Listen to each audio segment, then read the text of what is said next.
ਤੁਸੀਂ ਸਾਰਿਆਂ ਨੇ ਪਿਛਲੇ ਸਮੇਂ ਤੋਂ ਜਾਂ ਮਹੀਨਾ ਕਹਿ ਲਓ 2 ਮਹੀਨੇ ਤੋਂ 3 ਮਹੀਨੇ ਤੋਂ ਸੁਣਿਆ ਹੋਣਾ ਜਿਹੜੇ ਨਵੇਂ ਬਿੱਲ ਆਏ ਆ ਕਿਸਾਨਾਂ ਦੇ ਲਈ।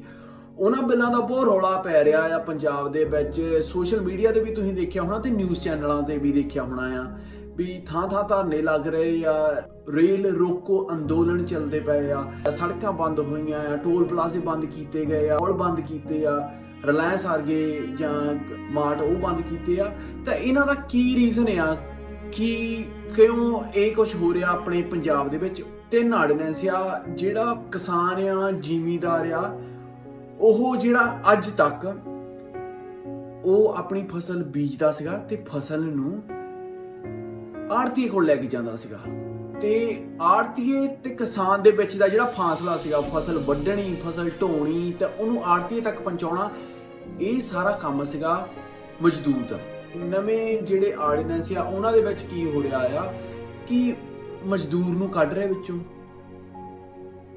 ਆੜਤੀਏ ਨੂੰ ਕੱਢ ਰਹੇ, ਕਾਰਪੋਰੇਟ ਕੰਪਨੀਆਂ ਆ ਰਹੀਆਂ, ਕਾਰਪੋਰੇਟ ਕੰਪਨੀਆਂ ਕਿਸਾਨਾਂ ਦੇ ਨਾਲ ਸਾਈਨ ਕਰਨਗੀਆਂ, ਕੰਟਰੈਕਟ ਕਰਨਗੀਆਂ ਤੇ ਜਿਹੜੀ ਫਸਲ ਆ ਉਹ ਆਪਣੇ ਮੁਤਾਬਕ ਆਪਣੇ ਹਿਸਾਬ ਦੇ ਨਾਲ ਬੀਜਣਗੀਆਂ। ਜਿੰਨੀ ਫਸਲ ਉਹਨਾਂ ਨੂੰ ਚਾਹੀਦੀ ਆ, ਕਿਹੜੀ ਕੁਆਲਿਟੀ ਚਾਹੀਦੀ ਆ, ਸੀਡ ਕਿਹੜਾ ਆ, ਉਹ ਸਾਰਾ ਕੁਝ ਉਹ ਤੈਅ ਕਰਨਗੀਆਂ। ਕਿਸਾਨ ਜਿਹੜਾ ਕਿ ਇੱਕ ਮਾਲਕ ਆ ਆਪਣੇ ਖੇਤ ਦਾ, ਉਹਦੇ ਖੇਤ ਦੇ ਉੱਤੇ ਉਹ ਸਾਰਾ ਕੁਝ ਤੈਅ ਕਰਨਗੇ ਵੀ ਉਹਨਾਂ ਨੇ ਕੀ ਕਰਨਾ ਆ।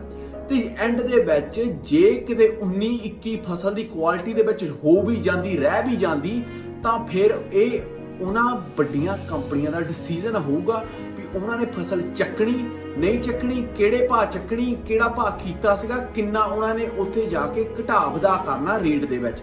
ਸੋ ਇਹ ਜਿਹੜਾ ਆ ਕੰਮ, ਇਹ ਇੱਕ ਉਹਨਾਂ ਦੇ 3 ਆਰਡੀਨੈਂਸਾਂ ਦੇ ਵਿੱਚ ਆ। ਜਿਹੜੀ ਹੋਰ ਗੱਲ ਇਹਦੇ ਵਿੱਚ ਇੱਕ ਐਡ ਹੁੰਦੀ ਆ, ਗੱਲ ਇਹ ਐਡ ਹੁੰਦੀ ਆ ਬਈ ਜਿਹੜਾ ਕਿਸਾਨ ਆ, ਕੱਲ ਨੂੰ ਕੋਈ ਵੀ 19-21 ਗੱਲ ਹੋ ਜਾਂਦੀ ਆ ਕਿਸੇ ਫਾਰਮ ਦੇ ਵਿੱਚ, ਕਿਸੇ ਕਾਰਪੋਰੇਟ ਕੰਪਨੀ ਦੇ ਵਿੱਚ ਤੇ ਕਿਸਾਨ ਦੇ ਵਿੱਚ, ਉਹਦੇ ਵਿੱਚ ਕੀ ਲਿਖਿਆ ਆ ਕਿ ਕੰਪਨੀ ਜਿਹੜੀ ਆ ਉਹ ਤੇ ਕਿਸਾਨ ਕੋਰਟ 'ਚ ਨਹੀਂ ਜਾ ਸਕਦਾ, ਕਿਸਾਨ ਕੋਰਟ ਦੇ ਵਿੱਚ ਨਹੀਂ ਜਾ ਸਕਦਾ। ਕਿਸਾਨ ਨੂੰ ਕੀ ਕਰਨਾ, ਜੇ ਕਦੇ ਵੀ ਡਿਸਪਿਊਟ ਦੋਵਾਂ ਜਣਿਆਂ ਦੇ ਵਿੱਚ ਹੋ ਜਵੇ, ਦੋਵਾਂ ਪਾਰਟੀਆਂ ਵਿੱਚ ਡਿਸਪਿਊਟ ਹੁੰਦਾ ਆ, ਤਾਂ ਸਿਰਫ ਉਹਦੇ ਵਿੱਚ ਇੱਕ ਐਪਲੀਕੇਸ਼ਨ ਫਿਲ ਕਰਨੀ ਹੈ। ਤੇ ਐਪਲੀਕੇਸ਼ਨ ਕਿਹਨੂੰ ਦੇਣੀ ਫਿਲ ਕਰਕੇ? ਜਿਹੜਾ ਕਿ ਕੋਈ DC ਰੈਂਕ ਦਾ ਬੰਦਾ ਆ, ਉਹਦੇ ਮਗਰ ਫਿਰਨਾ ਆ, ਐਪਲੀਕੇਸ਼ਨ ਦੇਣੀ।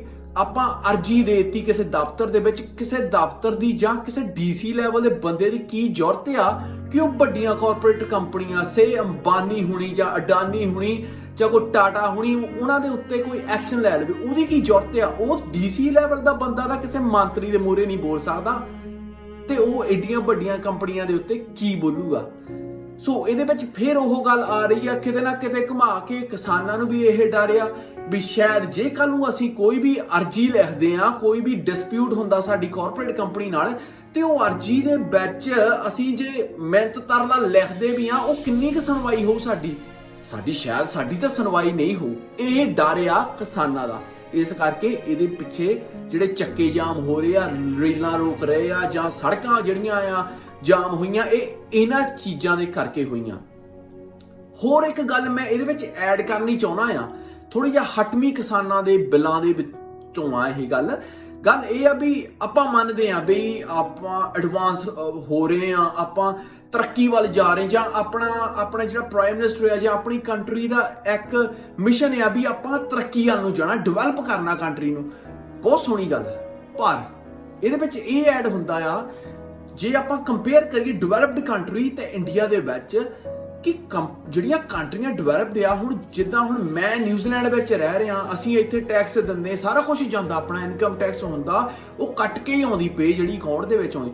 ਤੇ ਜਿਹੜੀਆਂ ਸਹੂਲਤਾਂ ਸਾਨੂੰ ਮਿਲ ਰਹੀਆਂ ਉਹ ਕਿੰਨੀਆਂ ਆ? ਬਹੁਤ ਜ਼ਿਆਦੀਆਂ ਸਹੂਲਤਾਂ ਮਿਲ ਰਹੀਆਂ ਸਾਨੂੰ ਇਸ ਕੰਟਰੀ ਦੇ ਵਿੱਚ।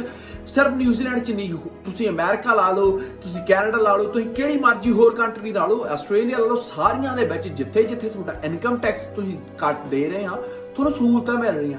ਇੰਡੀਆ ਦੇ ਵਿੱਚ GST ਲੱਗ ਗਈ, ਤੁਸੀਂ ਇਨਕਮ ਟੈਕਸ ਵੀ ਭਰ ਰਹੇ, ਤੁਹਾਨੂੰ ਕੀ ਸਹੂਲਤ, ਆਮ ਬੰਦੇ ਨੂੰ ਕੀ ਸਹੂਲਤ ਮਿਲ ਰਹੀ? ਕਿਸੇ ਨੂੰ ਸਹੂਲਤ ਮਿਲ ਰਹੀ ਵੀ ਯਾਰ ਕਰੋਨਾ ਸੀਗਾ, ਤੁਸੀਂ ਇਦਾਂ ਕਰੋ ਵੀ ਨਹੀਂ ਤੁਹਾਡੇ ਕੋਲ ਕੰਮ ਹੈਗਾ, ਅਸੀਂ ਤੁਹਾਨੂੰ ਪੈਸੇ ਦੇ ਰਹੇ ਹਾਂ, ਗਵਰਨਮੈਂਟ ਅਕਾਊਂਟਾਂ ਵਿੱਚ ਪੈਸੇ ਆਏ ਕਿਸੇ ਦੇ, ਪਏ ਕਿਸੇ ਦੇ। ਸੋ ਬਹੁਤ ਗੱਲਾਂ ਕਰਨ ਵਾਲੀਆਂ, ਬਹੁਤ ਗੱਲਾਂ ਸੋਚਣ ਵਾਲੀਆਂ। ਮਾੜਾ ਚੰਗਾ, ਅਗੇਨ ਕਿਸੇ ਨੂੰ ਮਾੜਾ ਚੰਗਾ ਨਹੀਂ ਕਹਿ ਰਹੇ, ਗਵਰਨਮੈਂਟ ਨੂੰ ਮਾੜਾ ਚੰਗਾ ਨਹੀਂ ਕਹਿ ਰਹੇ, ਕਿਸਾਨ ਨੂੰ ਨਹੀਂ, ਪਰ ਇਹ ਗੱਲਾਂ ਸੋਚਣ ਵਾਲੀਆਂ ਆ ਕਿ ਕਿਉਂ ਲੋਕ ਡਰ ਰਹੇ ਆ, ਕਾਹਦੇ ਵਾਸਤੇ ਉਹ ਆ ਰਹੇ ਆ ਰੋਡਾਂ ਦੇ ਉੱਤੇ, ਕਿਉਂ ਆ ਰਹੇ, ਰੋਡ ਕਿਉਂ ਬੰਦ ਕਰ ਰਹੇ, ਹਰੇਕ ਆਪਣੇ ਘਰ ਜਾ ਕੇ ਸੋਵੇ, ਕਿਉਂ, ਕਿਸੇ ਨੂੰ ਲੋੜ ਥੋੜਾ ਕਿਸੇ ਨੂੰ ਰੋਡ ਦੇ ਉੱਤੇ ਆਉਣ ਦੀ।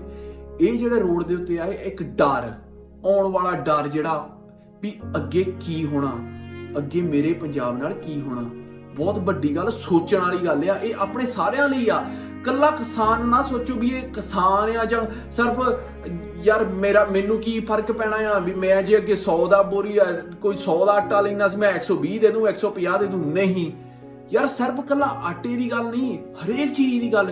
ਯਾਰ ਕੋਈ ਛੱਲੀ ਆ, 2 ਛੱਲੀਆਂ ਤੁਸੀਂ ਕਿਤੋਂ ਆ ਈਜ਼ੀ ਡੇ ਚੋਂ ਲੈ ਲਓ ਜਾਂ ਤੁਸੀਂ ਕਿਤੋਂ ਰਿਲਾਇੰਸ ਵਾਲਿਆਂ ਦੇ ਸਟੋਰ ਤੋਂ ਲੈ ਲਓ, 2 ਛੱਲੀਆਂ ਤੁਹਾਨੂੰ ਬੋਇਲ ਕਰਕੇ ਦੇ ਦਿੰਦੇ ਆ, ਉਹ 2 ਛੱਲੀਆਂ ਦਾ ਰੇਟ 180 ਲੈ ਲੈਂਦੇ, ਕਦੇ 140 ਲੈ ਲੈਂਦੇ। ਕੀ ਉਹ 180 40 ਕਿਸਾਨਾਂ ਨੂੰ ਮਿਲ ਵੀ ਰਿਹਾ, 100 ਵੀ ਮਿਲ ਰਿਹਾ 2 ਛੱਲੀਆਂ ਦਾ, ਕਦੇ 50 ਵੀ ਨਹੀਂ ਮਿਲ ਰਹੇ ਉਹਨਾਂ ਨੂੰ ਤਾਂ। ਯਾਰ ਬਹੁਤ ਵੱਡੀ ਗੱਲ। ਮੈਂ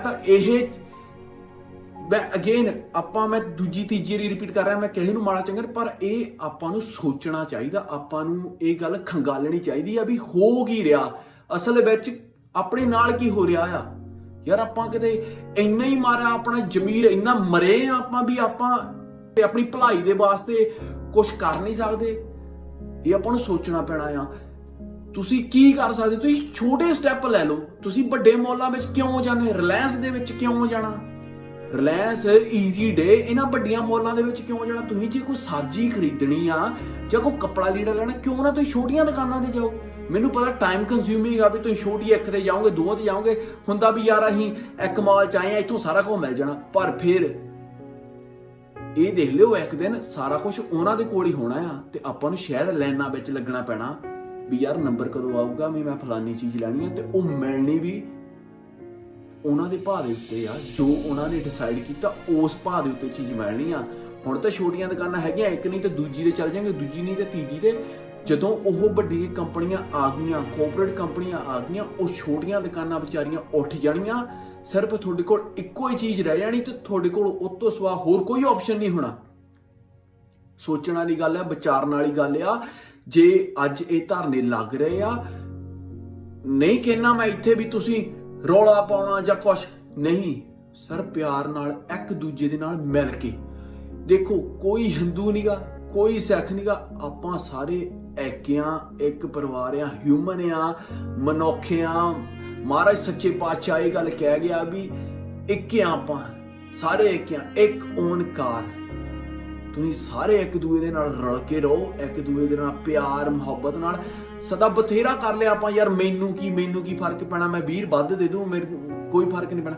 ਹਮੇਸ਼ਾ ਸਿਰਫ ਗੱਲ ਜਿਹੜੀ ਹੁੰਦੀ ਉਹ ਆਪਣੇ ਲਈ ਨਹੀਂ ਹੁੰਦੀ ਵੀ ਮੈਨੂੰ ਕੀ, ਕੋਈ ਫਰਕ ਨਹੀਂ ਪੈਣਾ। ਕਦੇ ਆਪਾਂ ਨੂੰ ਦੂਜੇ ਬਾਰੇ ਵੀ ਸੋਚਣਾ ਚਾਹੀਦਾ। ਯਾਰ ਜਿਹੜਾ ਗਰੀਬ ਆ ਜਾਂ ਜਿਹੜਾ ਅਫੋਰਡ ਨਹੀਂ ਕਰ ਸਕਦਾ ਕੋਈ ਚੀਜ਼, ਉਹ 100 ਦੀ ਨਹੀਂ ਅਫੋਰਡ ਕਰ ਸਕਦਾ, ਕੱਲ ਨੂੰ ਜੇ ਉਹ 150 ਦੀ ਹੋਈ ਕਿੱਥੋਂ ਅਫੋਰਡ ਕਰੂ। ਬਹੁਤ ਗੱਲਾਂ ਸੋਚਣ ਵਾਲੀਆਂ। Thank you.